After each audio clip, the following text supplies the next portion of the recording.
인생에서 가장 위험한 말은 나 혼자 할 수 있습니다 입니다.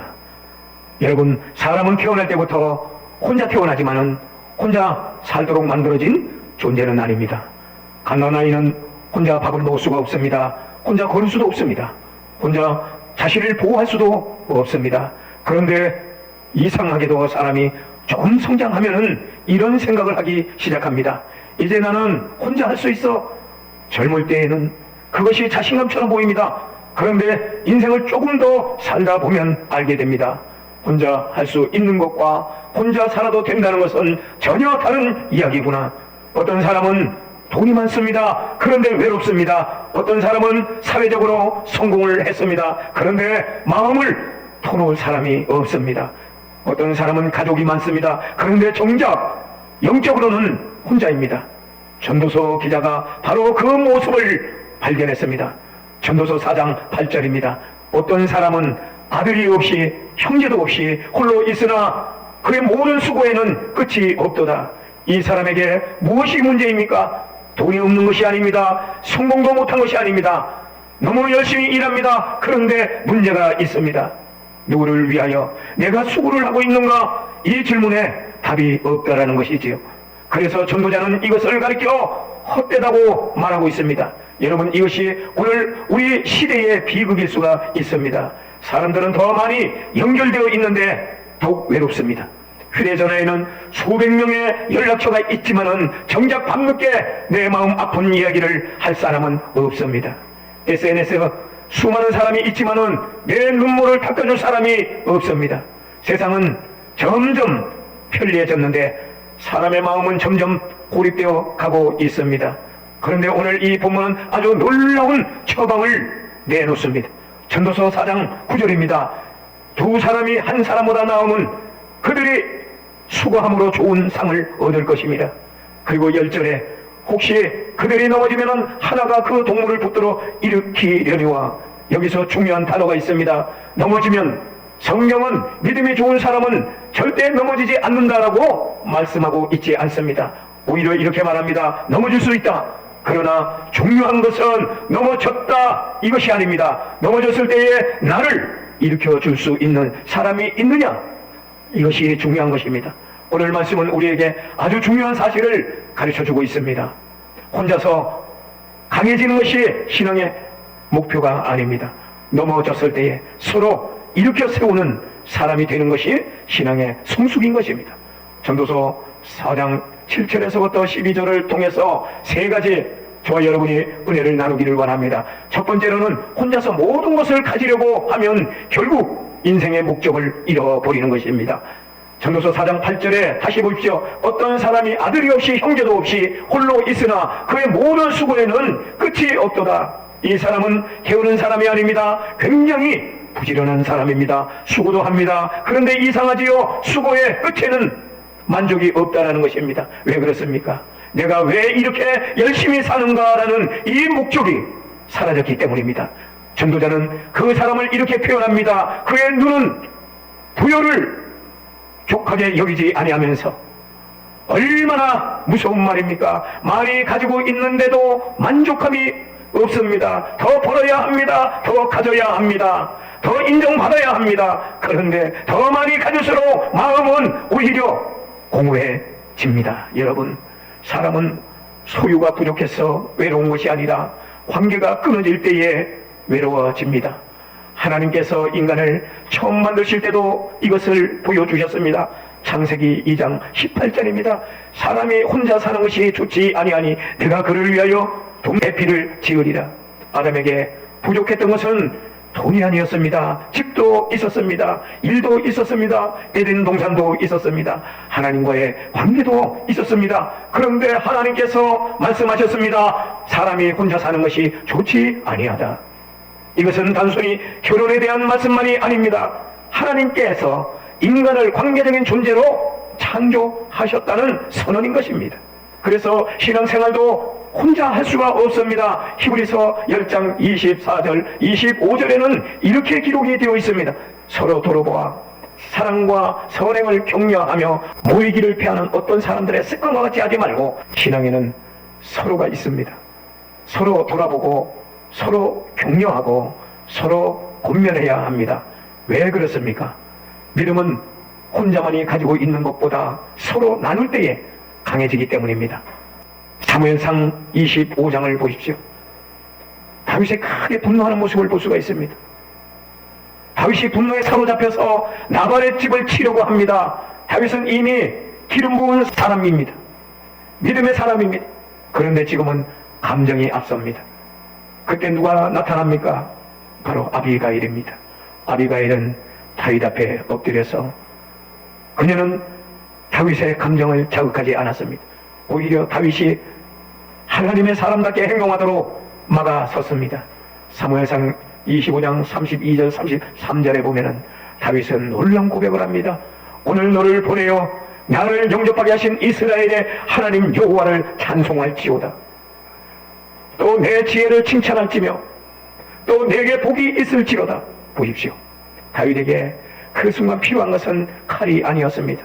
자기를 멈춰줄 사람이었습니다. 사랑하는 성도 여러분, 우리들에게는 이런 사람이 필요합니다. 내가 화가 났을 때에 조금만 기다리세요. 내가 낙심했을 때에 기도합시다.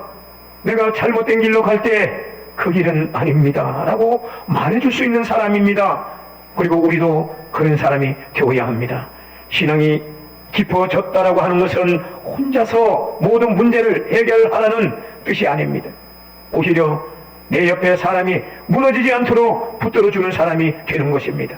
두 번째로는 하나님은 넘어지지 않는 사람보다 넘어졌을 때 일으켜주는 그 사람을 사용하십니다. 여기서 전도자는 아주 현실적입니다.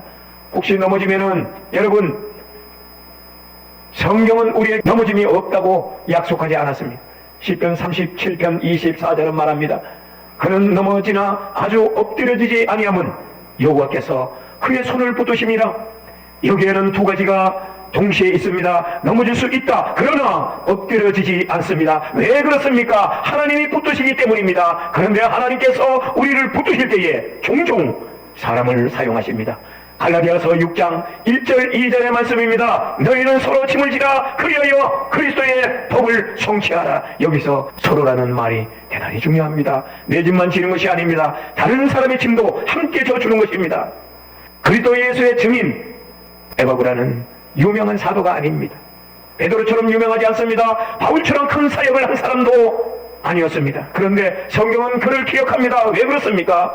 다른 사람을 위해 기도한 사람이었기 때문인 것입니다. 항상 너희를 위하여 애써 기도하여. 이것이 바로 여러분 공동체인 것입니다.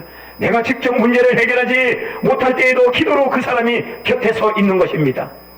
사랑하는 성도 여러분, 누군가 병원에 있을 때 찾아가는 것도 사랑입니다. 누군가 어려움을 당할 때에 물질로 돕는 것도 사랑입니다. 그러나 어떤 때에는 이것저것 내가 아무것도 해줄 수 없을 때가 있습니다. 그때 할 수 있는 것이 있다면 그것은 바로 기도인 것입니다. 하나님, 저 사람을 붙들어 주옵소서. 그 기도 하나가 사람을 다시 일으킬 수 있다는 것입니다. 우리가 다시 한번 신앙을 점검해 보아야 합니다. 혹시 우리 주변에 넘어지는 사람이 있는데도 저 사람은 믿음이 약해, 이렇게 판단하고 있지는 않습니까? 혹시 교회 안에서 힘든 사람을 보면은 저 사람은 왜 저렇게 힘들게 사나? 라고 생각하고 있지는 않습니까? 그때 하나님께서 우리에게 분명하게 물으실 수가 있습니다. 내가 그 사람을 일으켜 세워줄 수가 있느냐? 갈라디아서 6장 1절의 말씀은 신령한 너희는 온유한 심령으로 그러한 자를 바로잡고 너 자신을 살펴보아 너도 시험을 받을까 두려워하라. 오늘 내가 건강하다고 내일도 건강하리라는 보장 없습니다. 오늘 내가 믿음 좋다고 내일 흔들리지 않는다는 보장이 없습니다. 오늘 내가 다른 사람을 붙들어 주지만은 내일은 내가 붙들림을 받을 수 있습니다. 그러므로 교회는 강한 사람들의 모임이 아니라 서로 붙들어주는 사람들의 공동체가 되는 것입니다. 세 번째로는 함께하는 신앙은 단순한 친교가 아니라 하나님의 임재를 경험하는 통로입니다. 오늘 4장 11절 12절에 또 두 사람이 함께 놓으면은 따뜻하거니와 한 사람이면 어찌 따뜻하랴. 한 사람이면 태하거니와 두 사람이면 맞설 수 있나니. 그리고 마지막에 이렇게 말합니다. 한 사람이면은 패하거니와 두 사람이면은 맞설 수 있나니. 그런데 12절에 마지막 말은 더 놀랍습니다. 세 겹줄은 쉽게 끊어지지 아니하니라. 왜 세 겹입니까? 단순히 사람 숫자를 늘리는 말로만 이해하면 본문을 놓칠 수가 쉽습니다. 성경 전체의 관점에서 우리가 보면은 여기에 하나님의 중심으로 한 관계의 힘을 생각할 수가 있는 것입니다. 사랑과 여러분 사람만 붙들고 있다면은 싸움이 있습니다. 감정이 상합니다. 배신도 당합니다. 그러나 하나님을 중심으로 모이면은 사람의 이 관계, 그 방향이 완전히 달라지는 겁니다. 신약의 놀라운 공동체 브루스 길라와 아굴라, 사도행전 18장에 보면은 브루스 길라와 아굴라 부부가 등장하지요. 그들은 단순히 부부로만 살지 않았습니다. 하나님의 일을 감당했습니다. 그리고 어느 날 아볼로를 만나게 되는데 아볼로는 성경에 능통하고 열정적인 사람이었습니다. 그런데 성경은 그가 요한의 세례만 알았다라고 말씀을 합니다. 그때 브루스 길라와 아굴라가 어떻게 합니까? 사도행전 18장 26절에 그를 데려다가 하나님의 도를 더 정확하게 풀어 이르더라. 여기서 중요한 것은 데려다가입니다. 그들은 아볼로를 공개적으로 망신을 주지 않았습니다. 그의 부족함을 비웃지도 않았습니다. 조용히 데려다가 더 정확하게 가르쳤다는 것입니다. 그 결과 아볼로는 어떻게 되었을까요? 18장 28절에 이는 성경으로서 예수는 그리스도라고 증언하며 공중 앞에서 유력하게 유대인의 말을 이기미더라. 한 사람의 부족함을 발견했을 때에 중재하지 않고 세워주었더니 하나님의 나라를 위해 강력하게 쓰임받는 사람이 되었습니다. 이것이 바로 공동체의 힘인 것입니다. 그러므로 사랑하는 성도 여러분, 우리 교회 안에 이런 역사가 일어나야 하지 않겠습니까? 누군가 예배를 나오지 않았다면 왜 안 나오지 하고 끝나는 것이 아니라 무슨 일이 있습니까 하고 찾아가야 되는 것입니다. 누군가 힘들어하면 믿음이 없어서 그래 라고 말하지 말고 제가 함께 기도하겠습니다 라고 말해야 합니다. 누군가 실수를 할 때에 저 사람은 안 되라고 끝내지 말고 다시 일어날 수 있습니다 라고 용기 있는 말을 해주어야 합니다. 왜냐하면 예수님께서 우리에게 그렇게 하셨기 때문입니다. 결론적으로 말씀을 드리면은 우리는 끝까지 붙드시는 분은 예수 그리스도이십니다. 사랑하는 성도 여러분, 오늘 본문은 우리에게 사람을 의지하라는 단순한 교훈을 주는 것이 아닙니다. 더 깊은 것을 바라보게 합니다. 사람은 결국 서로 완벽하게 붙을 수가 없습니다. 내가 믿었던 사람이 나를 실망시킬 수도 있습니다. 내가 의지했던 사람이 먼저 떠날 수도 있습니다. 내가 사랑했던 사람이 나를 이해하지 못할 수도 있습니다. 그렇다면 우리의 마지막 소망은 누구십니까? 예수 그리스도이십니다. 예수님은 십자가에서 홀로 서셨습니다. 제자들은 떠났습니다. 사람들은 초롱했습니다. 그러나 예수님은 끝까지 우리를 위해 십자가를 지셨습니다. 그리고 죽음을 이기셨습니다. 히브리서 13장 5절의 말씀을 기억하십시오. 내가 결코 너희를 버리지 않고 너희를 떠나지 아니하리라. 세상은 우리를 얼마든지 떠날 수가 있습니다. 사람은 우리를 떠납니다. 그러나 예수님은 우리를 떠나지 않습니다. 예수님께서 말씀합니다. 내가 너를 버리지 않겠다. 그리고 예수님께서 우리를 붙드시기 때문에 우리도 다른 사람을 붙들 수가 있는 것입니다. 예수님께서 우리를 용서하셨기에 우리도 용서할 수가 있습니다. 예수님께서 우리를 일으켜 주셨기 때문에 우리도 넘어진 사람을 일으킬 수가 있는 것입니다. 예수님께서 사랑하셨기 때문에 우리도 사랑할 수가 있습니다. 오늘 하나님께서 우리에게 주시는 세 가지 결단을 다시 한번 우리가 생각할 때에, 첫 번째로 나는 혼자 살려고 하지 않겠다. 두 번째로 내 주변에 넘어져 있는 사람을 찾아 일으키겠다. 세 번째, 사람만 바라보지 않고 예수 그리스도를 공동체 중심에 모시겠다. 사랑하는 성도 여러분, 우리 인생에는 누구나 넘어지는 순간이 옵니다. 그때 필요한 것은 왜 넘어졌냐? 라고 묻는 사람이 아니라 내 손을 잡아줄게 라고 말하는 사람입니다. 그리고 어느 날 내가 넘어졌을 때에 누군가 내 손을 붙잡아줄 것입니다. 이것이 바로 교회인 것입니다. 성도들의 교제이기도 합니다. 그리스도의 몸인 것입니다. 모든 사랑의 중심에는 예수 그리스도의 십자가가 있습니다. 오늘 우리 교회가 혼자 울고 있는 사람이 없는 교회, 넘어진 사람이 버려지지 않는 교회, 낙심한 사람이 다시 일어나는 교회, 상처받은 사람이 다시 웃을 수 있는 교회, 그리고 무엇보다도 예수 그리스도를 중심으로 서로 붙들어주는 교회가 되길 주의 이름으로 축복합니다. 전도서의 말씀처럼 두 사람이 한 사람보다 낫고 그리고 세 겹줄은 쉽게 끊어지지 아니합니다. 여러분, 혼자서는 무너질 수가 있습니다. 그러나 그리스도와 함께 한다면 우리는 다시 일어날 수가 있습니다. 오늘 예수님의 손을 붙드십시오.